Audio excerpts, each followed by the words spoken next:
Flash flooding, the prevalence of flash vulnerabilities on the web.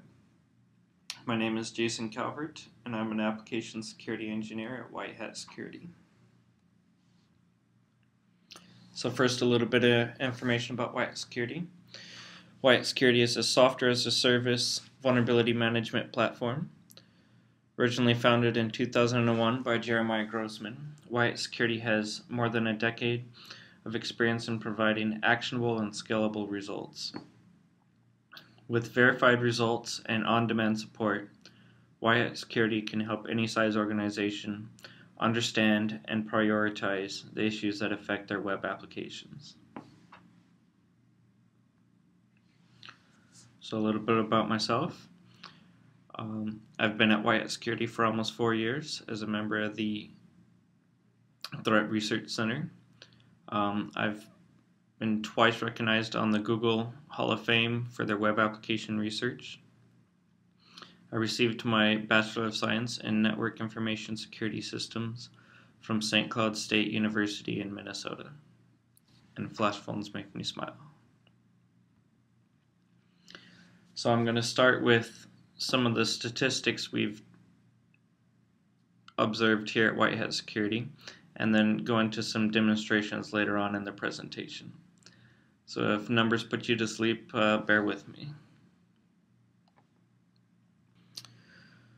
According to the HTTP archive, flash utilization is on the decline, however is still present on 45% of web applications. This number may seem a little high, but considering the usage in banner ads, menus, and other small portions of web applications, maybe not so much. So here's an example of what that may look like in a web application in this fake travel site. Whereas when a user initially visits a web application, it's often used to present a flashy graphic or something to catch a user's attention.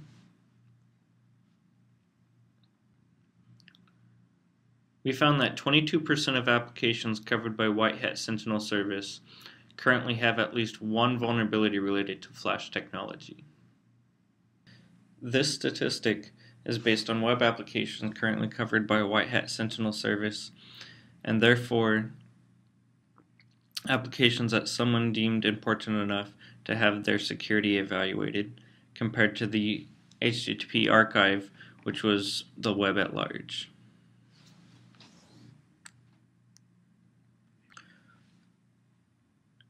When compared to other vulnerabilities, we found that flash-related vulnerabilities currently account for 12% of all vulnerabilities within web applications.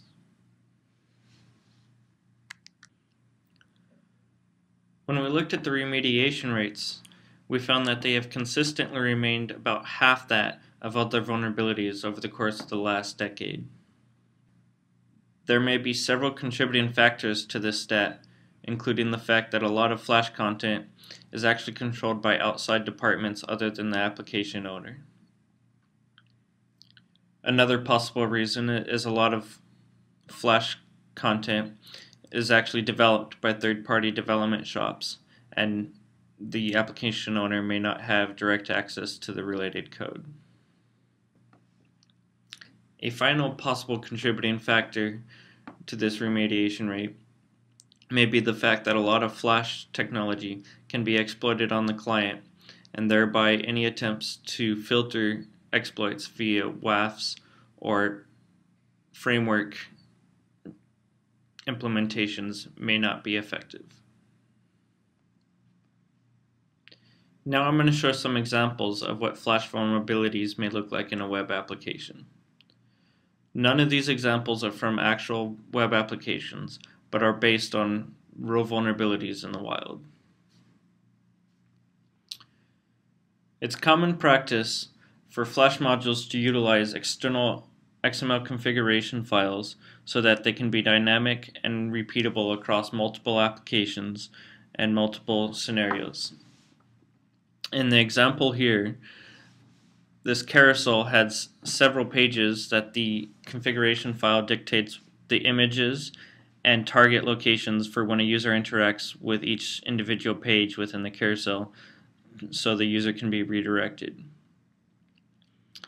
The developer, however, did not account for an attacker altering the configuration file and replacing the images with their own and executing malicious JavaScript rather than directing a user to the desired locations. So as you can see here, he's executed script and sending the attacker cookies.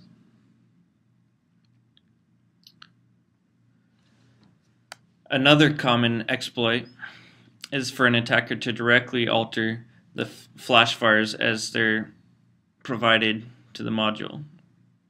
In this case here, the module contained one variable that dictated the target URL, which then was hijacked by the attacker to execute malicious JavaScript and send the attacker to the Bahamas. Whenever a flash file uses a timed redirection or call to the external interface upon loading, an attacker can utilize this functionality to execute malicious JavaScript. In the example provided, the web application utilized the flash file as the welcome splash page when a user initially loaded the application, and after 5 seconds redirected to the home page. In this case, the user was redirected to send in their credentials to the attacker. A lot of time, developers will forget about the client-side nature of Flash and rely on the fact that it's in a compiled binary to obfuscate controls within their web application. Common examples of that would be embedding crypto algorithms or passwords within the Flash files, or in the example here, they utilized it to build their storefront and set the prices and products within the Flash file. An attacker could replace the product and set an arbitrary price, and in a worst case scenario, even set a negative price to have both the product and their credit card credited at the same time. Due to the reflective nature of most Flash-related attacks, most of them will not be saved persistently to the application and do require a little bit of phishing to execute. In the example here, they would have replaced the configuration after the user is tricked into loading the URL, and then have various pages in this 4-page menu, and then have the menu execute script within the user's browser.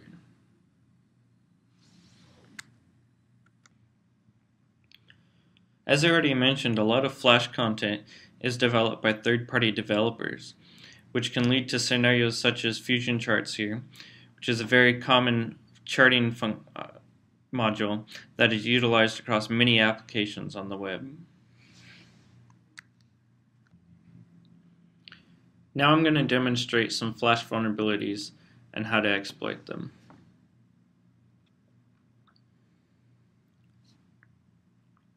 Cipher, or Scalable Inmin Flash Replacement version 3, is a powerful Flash module that allows for embedding of non-free fonts within a web application that may not be natively supported within an end-user system. It is an open source project, so if I take a look at the source here, you can see they're taking the module itself utilizes an external JavaScript file and then checks whether the JavaScript file and the Flash module are of the same version. And if they're not, it outputs an error. So if you take a look at the source, it takes the root.version and then outputs it down at the sink in the text field in the .html text directly. So looking at that, discovered cross-site scripting and content spoofing via the input. And this is in release 436 of Cipher 3. So I'll show you kind of what that would look like.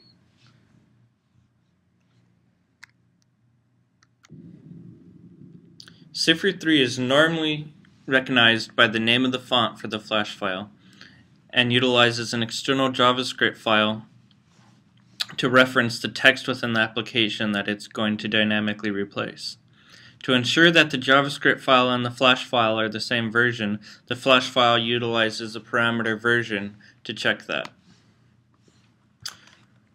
When inputting an invalid version, it reflects it within the Flash file in an error message, as you can see here. Now, since I've seen the code and I know there's no sanitization and it's going into an HTML field, we know that we can input various HTML tags, the limited subset that Flash will render. So I know we'll give it a image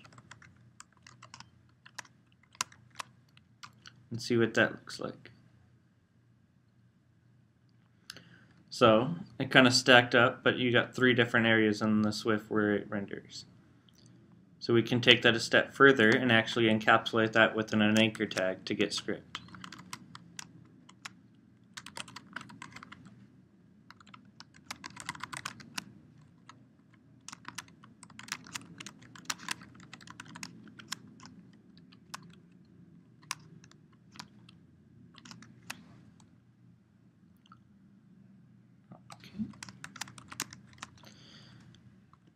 Now, to try to clean it up a little bit, we can actually input a couple breaks that will be interpreted to add some white space. In outdated versions of Flash and earlier versions of 10 and prior, you can put a large number of breaks to actually clean up all of the surrounding error text completely. But at the moment I'm on a up-to-date version, so I can't do that. So I'll give it just a large number. And it cleans up everything else, but as you can see at the top it still has this, where in outdated versions of Flash you could clear this as well. Now if we go to the image and we see the anchor and we send the hacker our cookies.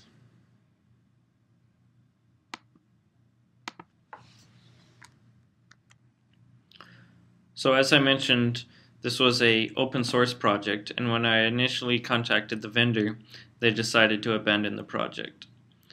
So with a simple enough fix, I decided to implement the fix myself and implemented the following XML node to apply encoding to the given error string.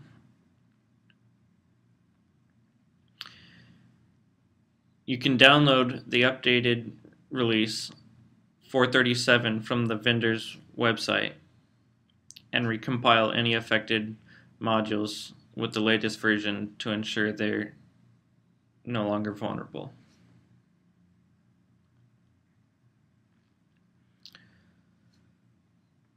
Flash security currently is based on a sandbox model where if one Flash file loads another on another domain, the 2 Flash files maintain their own respective security contexts. But as we know, whenever there's a restriction, there's always going to be a developer that goes out of their way to break that restriction in the name of getting something to work. So as it turns out, using this command here, that restriction can be bypassed and essentially allowing the 2 sandboxes to play together. And as it turns out, I discovered one vendor that did just that. So FlowPlayer is a common FLV player on the web that's very extensible and supports plugins for very extensible customization.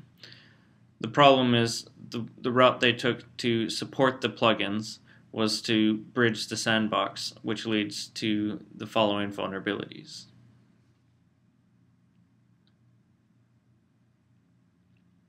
So now I'll show you an example of what that would look like.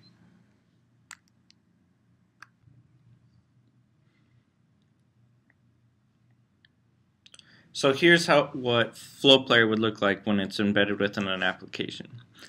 It utilizes the external configuration here, and then you can specify the various clips or playlist, so you can specify off-domain images and videos and have it appear to be hosted by the current domain, and then you can take the configuration further as we step down here, and you can see their plugins.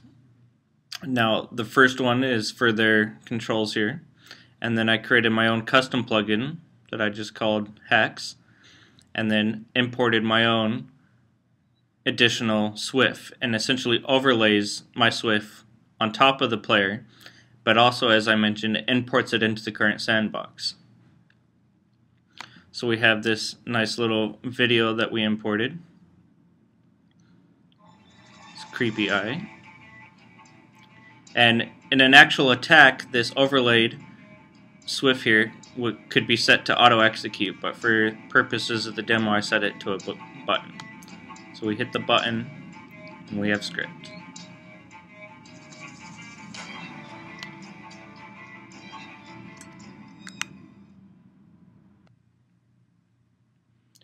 So realizing the problem with third-party development and all these Flash modules, I decided to put together a project to highlight all these issues in one place and have easily demonstratable proof of concepts and exploits linked to the related CVE or bug information.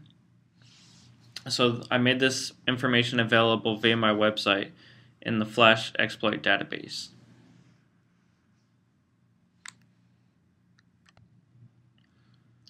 All the vulnerabilities within the database are publicly reported issues, and most of them are linked to the related CVE information, as you can see here.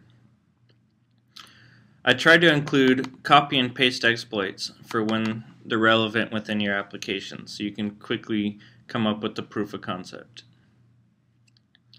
If you want to see how they actually render within an application when the module is exploited, I've also included proof of concepts for a few of the issues.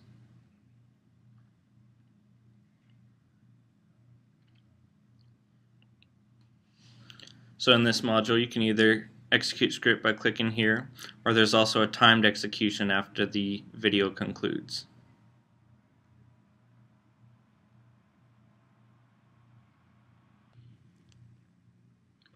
One of the most common responses I get from developers is that their cross-domain policy file will protect them against from the related vulnerabilities.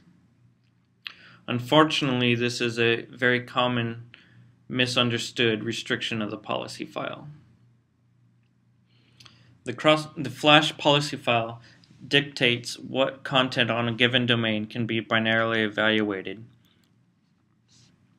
by outside context. If a policy file is not present, the Flash security model will default to the most secure settings of the current domain and current transport. An overly permissive policy file can allow an attacker to perform a CSRF-like attack, but allow the attacker to actually view the response from the request. If an application had sensitive information, such as on an admin panel, an attacker could force a user to submit a request to that admin panel and then view the response from that request to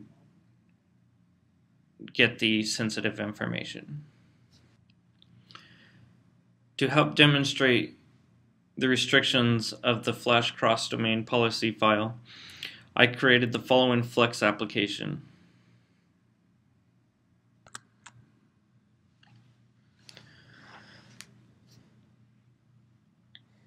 So with this Flex module, you can submit requests to a target application to observe the restrictions of the policy file in place.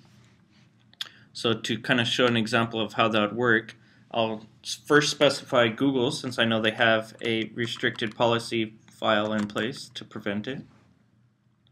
And you can submit either GET or POST, so you can submit there, and if allowed by the root policy file, you can also customize HTTP headers, or if allowed by the root policy file, you can specify a subdirectory file to have a more granular restriction within the target domain. So I'll submit that, And as I mentioned, I know they have a restricted policy within Google's domain, so as we see, the request was prevented. So I'll show you kind of what that would look like from the HTTP response. First thing it's going to do is pull for the cross-domain file. And if we look at the response here, it's currently restricted by content type, thereby not allowing the communication. Now if we go back to the application and I submit to a domain that I know has a lax restriction, so right now we're on web.appsec.ws, so I'm going to go to www and submit in that same request, and you get the response. Now in an actual attack, this would be completely invisible and just render that response for the attacker. And to show you how this differs, we'll take a look. So it's first going to check the cross-domain policy file, and as you can see, it's set to the relatively lax star, so anything, and then submit our request. So we have our included post body values here, and then it greps the response.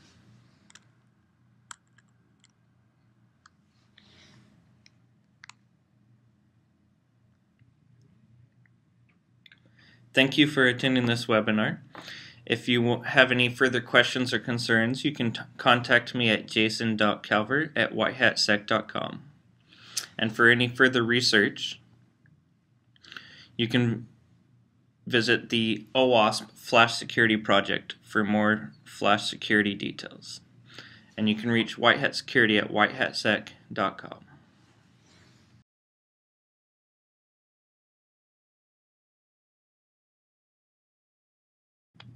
Hello and welcome to the walkthrough of the Sentinel online portal. My name is Justin Beechler. I am a solutions architect with WhiteHat, and I'm going to be taking you through the features and functionality today. To give you a little background on WhiteHat, in case you don't know, we are a web application vulnerability assessment platform targeting layer 7 or your application-specific vulnerabilities. To begin here, this is the executive summary page. This is the first page you would see when logging on to the interface. And what it serves to do is provide you with a 10,000-foot view of any applications that you have under assessment and some relative information as far as your general security posture. So on the left-hand side of the table here, we have a couple of demonstration applications set up in the interface here. And then to the right of that is a two-letter acronym in accordance with the service line that those applications are being assessed under. We have BE or Baseline Edition, SE or Standard, PE Premium, PL is Pre-Launch Edition. And to touch a little bit on each one of those, it really has to do with the comprehensiveness of coverage that you want on your application. So BE or Baseline Edition is going to be an unconfigured, unauthenticated assessment of your application. It's great for marketing sites, static sites, sites that you don't need to go too in depth, but it'll prevent against anything that an automated bot would find on the internet. SE or Standard Edition is going to give you a fully configured and authenticated assessment, looking for all the technical vulnerabilities. So cross-site scripting, SQL injection, anything from an automated perspective will be found with the Standard Edition. PE or Premium Edition is going to give you the fully authenticated and configured automated testing that Standard Edition does, and in addition it will provide you with business logic testing. These are design-specific issues that are tested by hand, looking for authentication, authorization issues, session management, anything that a computer can't be programmed to do, anything that involves a judgment call is under the business logic scope. And then last is PL or Pre-Launch Edition. This is our service line that's targeting specifically QA environments. It's got a very aggressive testing profile and real quick turnaround times, but The difference between the PL or the pre-launch and the baseline, standard, and premium editions is the production safety. Because PL is very aggressive with its testing, we do not recommend it for production applications, only for QA environments. However, the other 3 service lines can be applied to both QA and production environments. To the right of that is the industry rank. One of the benefits of assessing as many applications as WhiteHat does is we get the opportunity to compare you against all other companies within your same vertical. So taking the number of vulnerabilities found on those sites and comparing you to the other companies in that vertical give you an overall industry rank. The more vulnerabilities, the lower down on the industry rank you're going to be. Industry is something that you can set within the portal here and set yourself to financial services, IT, manufacturing, whatever vertical you believe you belong in. This will allow you to compare yourself to those sites.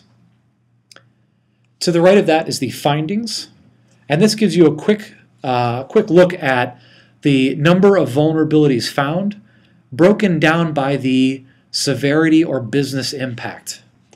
So here we have 16 urgent issues on this demonstration site, 27 critical, 15 high, 0 medium, and 0 low vulnerabilities. To the right of that is the scan schedule. This is one of the 3 key pieces of information that we need from you in order to begin assessing. One being the URL of the application, 2 being the scan schedule or the window of testing. You get to tell us when you want us to be assessing your application. We recommend 24/7. There are nights and weekends available and custom scan schedules. If you only want to have us test 3 hours on Friday and 4 hours on Saturday, that's completely within your control. The third piece of information that we need is testing credentials if your site does contain authenticated content. To the right of that is the scan status on the far right of the columns here.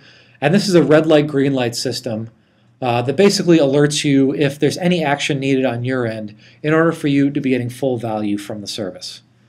As we can see, 3 of the sites here have a green light saying that a scan is running. We have a scan schedule, we have credentials, and we've got the URL, so we're all set to go there. If you were missing any one of those pieces, you would see a red icon here indicating that an action is needed on your side in order to be getting full value.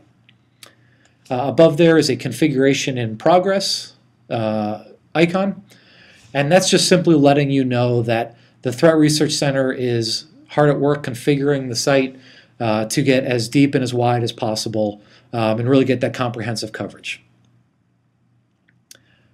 Scrolling down below the table here, we see a lot of fun little charts and graphs. And this is really one of the benefits of having an annual subscription or an ongoing assessment is you get this trending information along with it. So from a month-to-month perspective, I can actually see, am I introducing more vulnerabilities? What month was that? Did I have a big big code release that month? It gives you a lot of insight into whether you're getting worse or getting better with your security posture. Also, it gives you a lot of information about the vulnerability classes specifically. So I can see here I have 38% of my vulnerabilities are cross-site scripting. That's a good indicator for me that maybe my developers need a little bit of education as to why cross-site scripting is not a good thing to have, how to write secure code with cross-site scripting in mind to prevent against it. Scrolling back up here, clicking any one of your applications will allow you to deep dive into that application specifically and view a lot of this similar information but on a per site basis. So you can see here the number of scans completed in the last 30 days for this demo site. The site priority. Now this is something that you can set in the settings option at the top here, and really what this allows you to do is assign a business criticality to the application itself. So if this is my flagship application, mission critical, I'm going to assign this to be a 9 or a 10. whereas maybe one of my marketing sites that doesn't have as much traffic or focus on it, I'm going to put to a lower priority. When we view the findings in just a minute, you'll see that this site priority actually goes into the overall vulnerability score, so that you get your most damaging vulnerabilities on your most critical business applications as kind of your top priority. To the right of that is the global and industry ranks. Global is essentially the same approach that we took to the industry rank, except now we're comparing you against all of the sites that we assess and not just the ones within your vertical. Scrolling down here, we have a lot of the same trending information that we had on the main page. This time it's for this site specifically and not for all of the sites. Scrolling back up to the top here, I'm going to open up the findings here. And the findings is the meat and potatoes of the service here. So some of the differences in the way that WhiteHat does things as opposed to your traditional desktop scanners is we like to organize our vulnerabilities into developer-friendly buckets. So what does that mean? That means if you've got a registration page that has a username and a password field on it, we're going to flag that as one vulnerability. Let's say they're vulnerable to cross-site scripting. One vulnerability for cross-site scripting, and we're going to flag each one of those parameters as an attack vector of that vulnerability. We figure that if developers are going in and fixing things, they're going to fix by page or feature set or form rather than by individual parameter. Each vulnerability is tagged with a unique vulnerability ID number that will never be duplicated, and it'll be there for the life of the vulnerability. So that's a great little reference point. Even if you were to fix the vulnerability and then revert your code, and it closes out the vulnerability and then reopens it, it'll have the same vulnerability ID number. So that's a great little tracking method here. To the right of that is the retest. The retesting you can run on the fly, happens in real time. Any automatically retestable vulnerabilities will have a green check mark here. Any manually retestable vulnerabilities, so you talk about your business logic issues, things that can't be automated, you'll see a little hammer icon here that will indicate that that one has to be done by hand. But any one of these automatically retestable vulnerabilities here with the green check mark will run at the beginning of each scan of your application. So those will retest automatically each time. It's just for the business logic vulnerabilities. As you fix them, you can run in and retest these.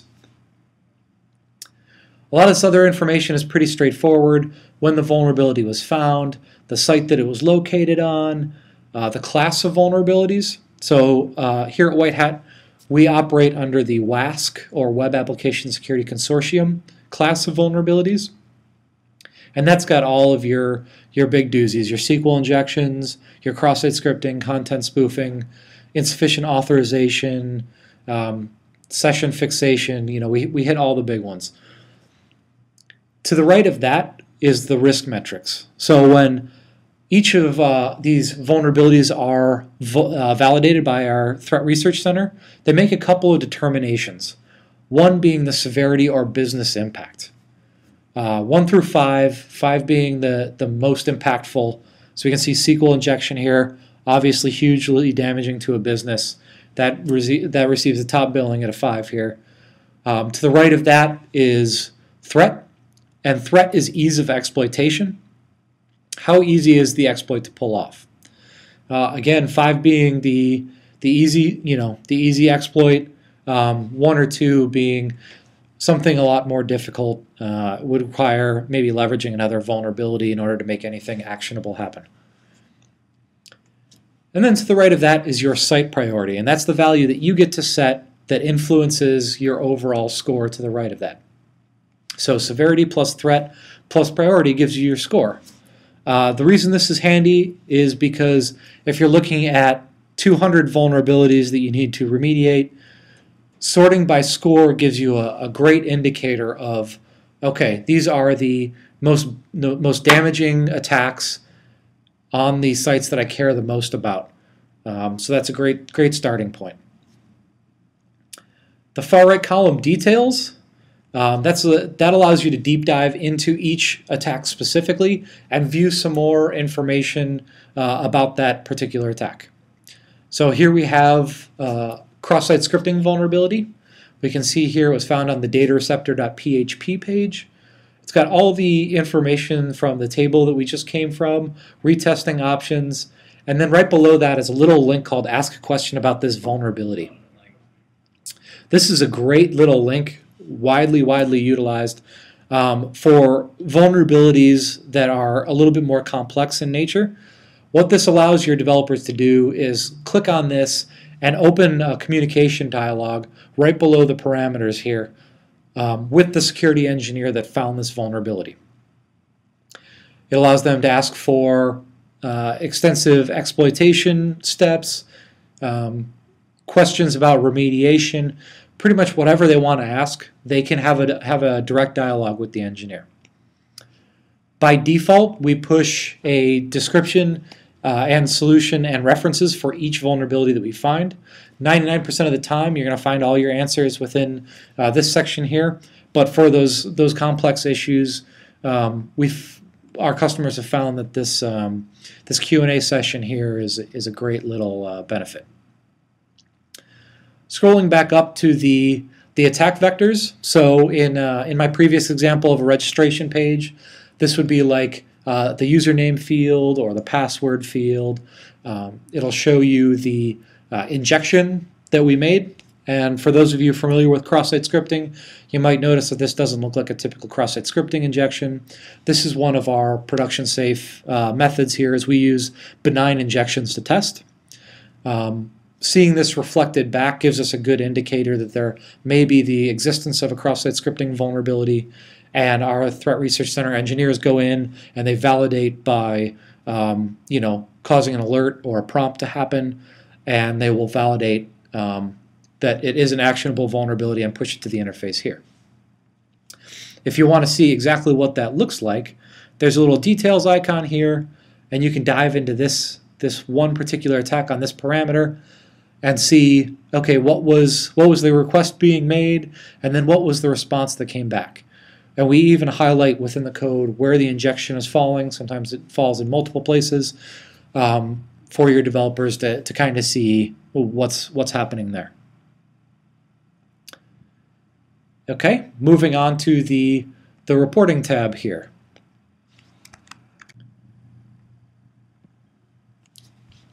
We have a couple of different reports available by default.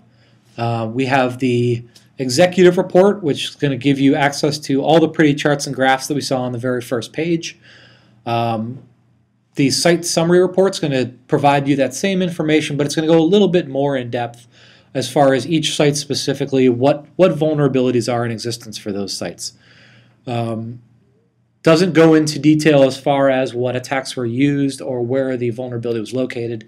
Just a brief, I have 5 Crosssite scripting vulnerabilities, I have 6 SQL injections, etc., etc. Below that, the vulnerability detail and attack vector detail report. These are your developer-focused reports. This is going to give you all of that injection information, where the vulnerabilities are located, the descriptions and solutions that we saw before. All that information can be accessed on these reports. And there's a multitude of different filters that you can do if you want to do it only for the last couple weeks, for specific sites, for specific vulnerability classes, etc., etc. The last 2 reports available on the fly are the PCI report, which essentially shows PCI compliance and how you stack up against those different standards. And then Site Security Statement Report is a really high-level security report. Who is WhiteHat? What do they do? What do they test for? How many urgent, critical, high, medium, low vulnerabilities do I have on my application? So this is great for third parties that are interested in what you're doing as far as security. This gives them a very basic understanding of what we're looking for and gives them that peace of mind. Touching on the admin tab here at the top, one of the benefits of Sentinel here is we don't charge per user. there's no limit to the amount of people that can have access to this information. You can set up your entire development team with access to Sentinel to view this information. You can set it up so that only your security team has access. Another great benefit of Sentinel is that all this operates on an open API. So if you have bug tracking systems like Jira or Bugzilla, WAFs like F5 or Imperva, GRCs like Archer, SIMs, whatever systems you're currently using in-house, as long as it can take that XML data, we can integrate with that. So for WAFs, for example, it can pull this vulnerability information into that WAF and set up those blocking rules specific to those attacks. So it's a very cool and powerful tool, the API here. As far as the users go, it's really setting up a new user is as easy as hitting the new button, filling out the email address of the user, and then assigning them access to particular sites, and even limiting the functionality they have access to. So you can give them a viewer-only role, a developer role, which has report generation and retesting of vulnerabilities. The security operator is going to give them everything that a developer has access to, plus it's going to give them the opportunity to change scan schedules and upload test credentials for the Threat Research Center to use. And then an administrator has full functionality, including this tab that allows them to add new users and adjust current user roles. Another thing to touch on down in the lower left-hand corner here is the email options. This is a great set it and forget it feature. If you don't want to be logging into Sentinel on a daily basis, this gives you the ability to have us alert you when we find new vulnerabilities based upon a daily, weekly, or monthly schedule. So if I were to choose the weekly option, every Monday morning that vulnerability was found, I'll get an email and it'll say, hey, we found 2 new critical vulnerabilities on your application. Here's a link to check it out. And it'll give you a link to the Sentinel interface here where you can log in and see that information. Also wanted to touch on the site management feature of the admin tab here. What's great about this is, especially if you have many different applications under service here, this allows you to group those applications under one big banner. So if you have, say, an e-commerce team that's responsible for 3 of your applications, you can create that group here and then drag any sites that you need to over to that e-commerce team. And then when you set them up access, you set up a new person with access to that e-commerce group, they then by default have access to those 3 sites. So it makes it very handy as far as organization of employees and sites.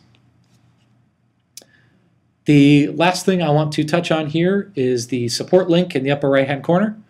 Accessing the support portal will give you access to our huge knowledge base.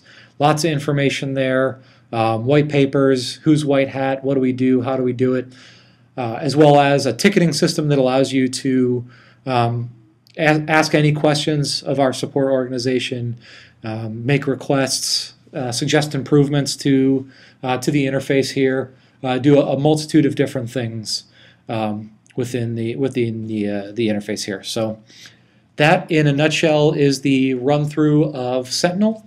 If you have any questions at all, you can visit our website, WhiteHatSec, that's SEC.com, and feel free, we've got to contact us there, and you can email us with any questions or let us know. So thank you very much for your time, and have a great day.